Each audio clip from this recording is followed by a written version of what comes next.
Yeah, that's right, Lauren. Right now, the names of the 6 students who had their visas revoked here at UNC Chapel Hill's names are still being protected under privacy laws, but we are learning more about how this unfolded. I spoke with the student body president who met with the administration to learn more how they were made aware of this and what some of the next steps are. In the blink of an eye, 6 Tar Heel International students had their visas taken away. We caught back up with UNC student body president Adolfo Alvarez.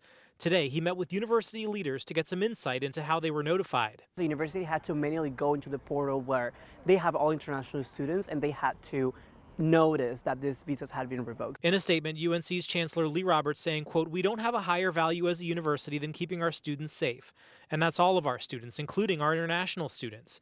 Now, Adolfo is wondering what's left for the students who may be dealing with the loss of housing and whether or not they'll be able to come back to UNC. When are students no longer going to be considered active UNC students? Are they going to be able to return? Is there an avenue to return if they ever get the visas back? The termination also creating a climate of fear for thousands of students on visas. There are over 3,000 international students at Duke, almost 5,000 at NC State, and almost 3,000 at UNC. And in an age of activism and protests, it's also raising questions about colleges being long-standing bastions of free speech. Immigration attorney Trey DeBrine says for international students, despite being protected by the First Amendment on paper, in the current climate, it's best practice to think that it does not protect you at this time. He's been advising international students to try and lay low on social media and at protests. Those who want to make sure that they're safe to remain in this country, it's best to just keep quiet on those issues that you would otherwise hold important and would want to speak out on. The protections for free speech, something echoed on both sides of the aisle. Administration just needs to be careful to uphold freedom of speech and those values while simultaneously balancing national security at the same time.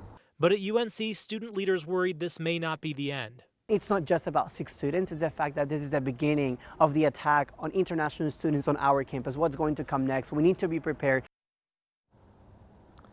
Yeah, and that preparation for student leaders say they still want to talk with administration, figure out again what those next steps are. In the meantime, they say they are getting organized in the coming days as we learn more about the students that have been impacted. But in the meantime, they also say they're planning on more training sessions so people know what constitutional rights they do have and what to do in case ICE comes onto campus. Reporting live in Chapel Hill, Tom George, ABC 11 Eyewitness News. And we'll continue to follow these developments. Tom, thank you.